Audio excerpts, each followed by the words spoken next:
Bonjour à tous, bienvenue dans cette série spéciale sur Amazon que j'ai le plaisir d'enregistrer avec Michael Weiss. Salut Michael, ça va? Salut Laurent. Michael qui est le cofondateur de ShapeArt, consultant Amazon pour des petites comme des grandes marques et que vous connaissez bien parce qu'on a enregistré cette série spéciale qui était super.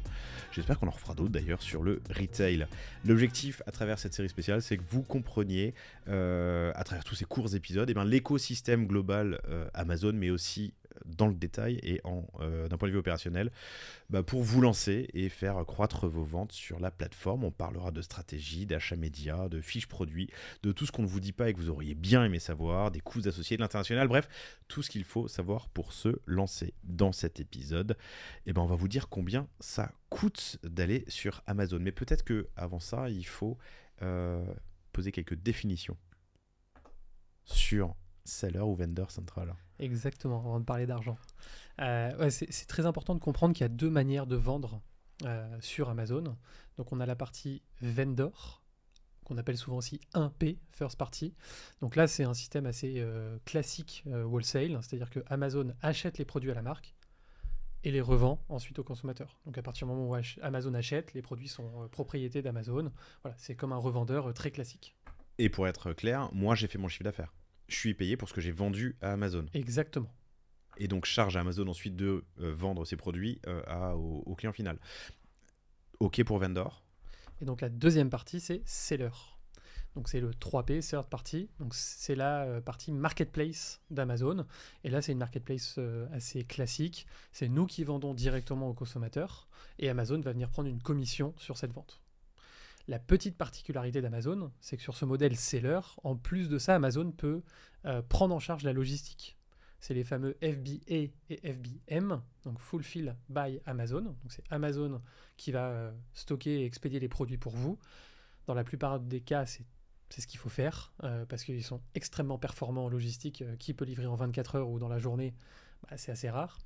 Et donc le FBM, Fulfill by Merchant, donc le merchant c'est vous, et donc là c'est vous qui allez gérer tout simplement la logistique. Et là il y a certains cas où ça peut être intéressant, on en parle dans le premier épisode, ça va être tout simplement des dans produits. L'épisode qui est plutôt faut-il ou non se lancer sur Amazon, est-ce que mon produit, ma marque sont compatibles avec Amazon, quels peuvent être les freins pour ne pas se lancer en termes de produits, voilà. Et donc des produits volumineux, lourds, fragiles, avec une grosse saisonnalité, avec des températures à respecter. Voilà. Donc ça, c'est un peu les deux grands fonctionnements, vendor, seller.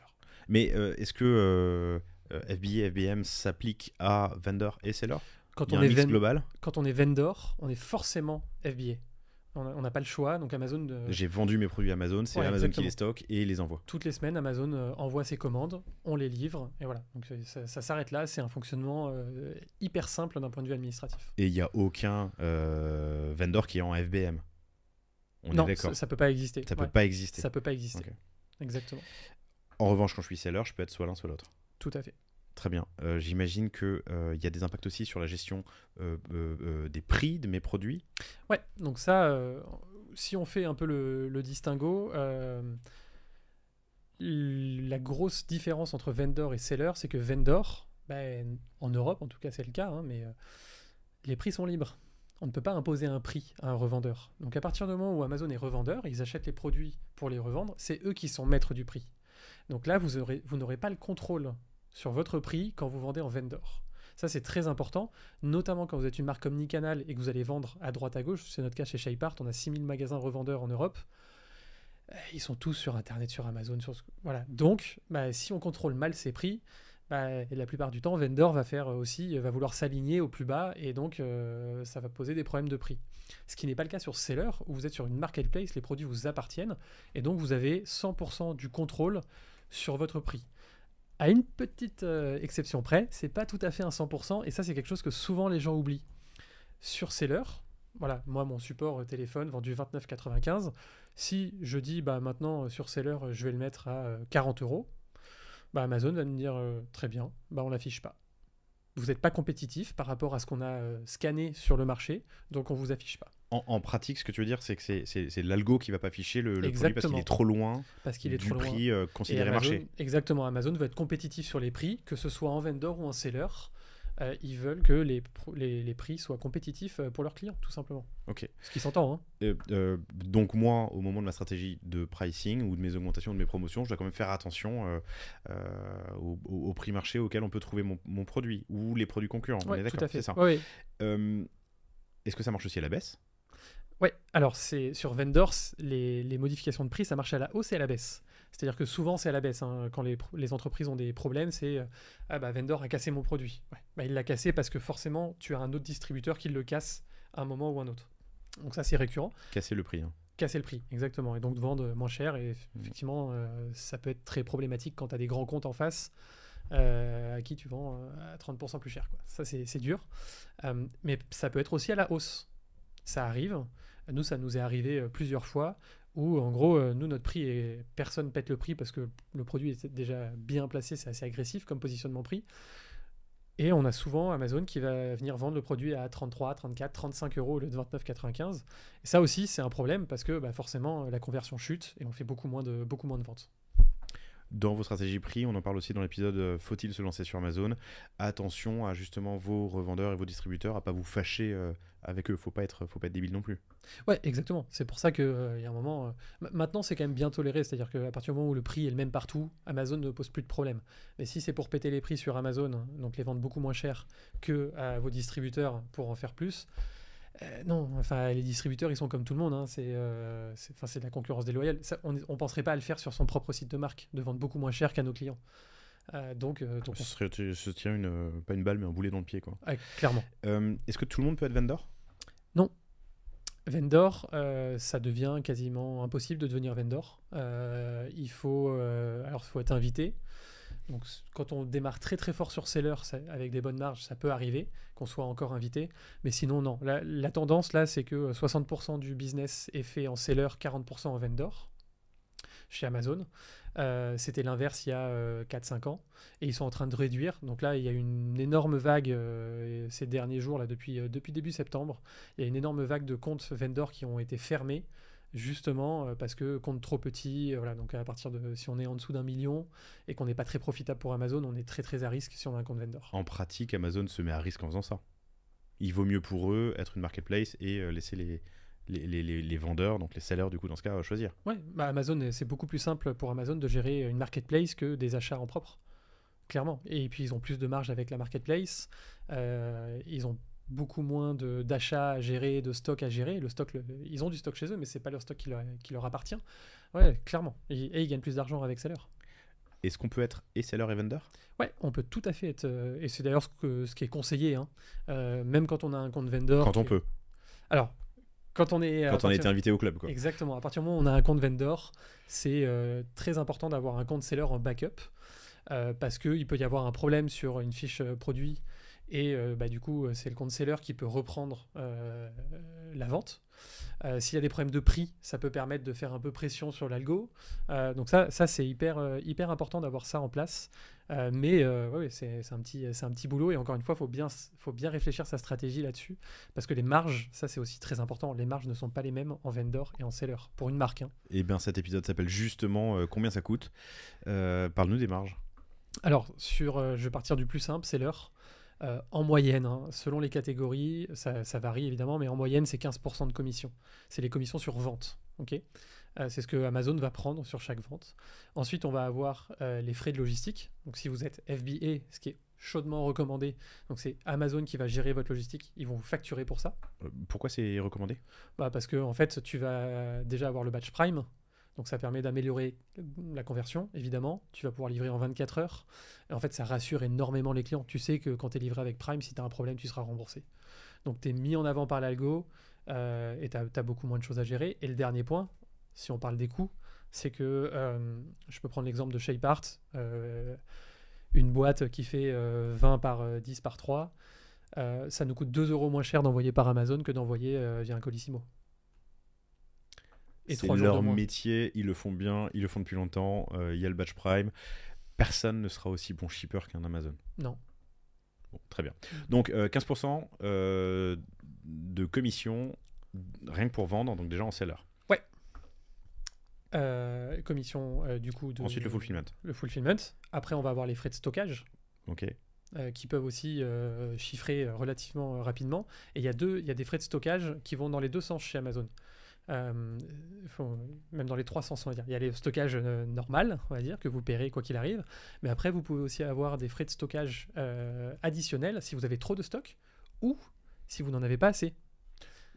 Donc en fait, on favorise la rotation. Exactement. Et donc Amazon déteste ne pas avoir de stock sur des produits qui tournent très bien et évidemment déteste Et avoir en du avoir stock trop. Ouais. sur des produits qui tournent mal.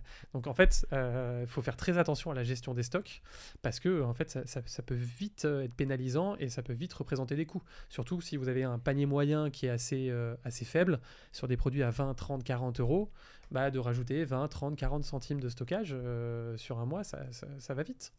Donc tu m'as dit 15% de commission pour seller. FBA, ça coûte combien? Alors sur FBA, c'est un peu différent.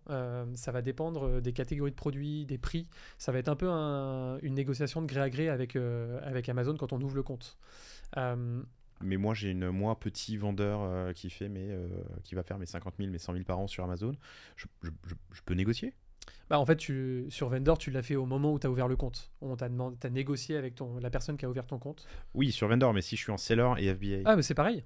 C'est Ok. les mêmes, c'est tout pareil. En seller, si tu es en FBA ou FBM, en fait, tous tes frais, les frais vont être les mêmes. C'est-à-dire que si tu es FBM, tu vas avoir ta commission. Ok. Ouais, Alors, les évidemment, 15%. ouais, les 15%. Évidemment, tu n'as pas de À l'heure où stockage. on enregistre, ouais, t'as pas de stockage parce que c'est moi qui le fais. Exactement. Mais par contre, tu peux avoir toujours les pénalités, tu peux avoir ce genre de frais un peu plus cachés, on va dire. Les retours, ça aussi, ça dépend comment tu gères tes retours. Ça, c'est aussi quelque chose de très important. Est-ce que tu vas demander à ce que les clients... Enfin, est-ce que tu vas récupérer toi les produits? Est-ce que tu veux les laisser aux clients? Est-ce que tu vas demander à ce que ce soit Amazon qui gère tes retours? Enfin, voilà. Mais non, c'est sûr que la structure de frais, quand tu es FBM, elle est assez classique. C'est une marketplace, ils prennent leur com. Et modulo quelques petites pénalités que tu peux avoir, mais ça s'arrête là. Hein. Ça s'arrête aux 15%. Compris. Donc voilà pour les structures de coûts des deux modèles principaux. Il y a ensuite la pub, évidemment. Juste, je me permets de préciser. Vas-y. Sur Vendor, parce que j'étais parti sur Vendor pour Oui. donner les structures de marge un peu sur Vendor. Oui, bien sûr. Quand c'est Amazon qui achète, faut se dire que c'est grosso modo comme un revendeur. C'est à peu près les mêmes marges. Généralement, c'est... ouais, ça va être autour de 40%. Alors ça peut... dans ces 40%, il y a deux choses qu'il faut bien prendre en compte. Ça va être la marge brute sur le prix, c'est-à-dire un produit qui se vend 30, ils vont l'acheter grosso modo 17, 18 euros, voilà. Et derrière, il y a des budgets qui demandent. Ils vont demander 10% de marketing et de ce qu'ils appellent les damage allowance. Donc c'est tout simplement pour couvrir les produits défectueux. Voilà. Donc en fait, on va arriver à un 40% juste sur facture. Et c'est ce pourcentage-là qui peut varier en fonction. Si vous vendez des produits à 5 euros, il va falloir donner plus de marge à Amazon, puisque c'est eux qui vont gérer la logistique pour vous. C'est vendor, quoi, donc ils achètent, ils revendent. Si vous avez des paniers moyens plus hauts, bah, peut-être qu'il n'y aura pas besoin de monter à 40%, mais descendre plutôt à 30-35%. Voilà, ça va dépendre aussi on va dire de la puissance de la marque. Vous êtes Apple, vous ne donnerez jamais 35%, on est bien d'accord. Vous êtes Shapart, bah, c'est un peu plus dur. Vous êtes vendor? Nous, on est vendor. Ouais. Et seller. Et seller, mais on fait 95% 90% des volumes sur vendor. Ok. Ouais. Quelle marge? Non, bah... non, mais pardon, je te taquine. Non, mais vous êtes dans le...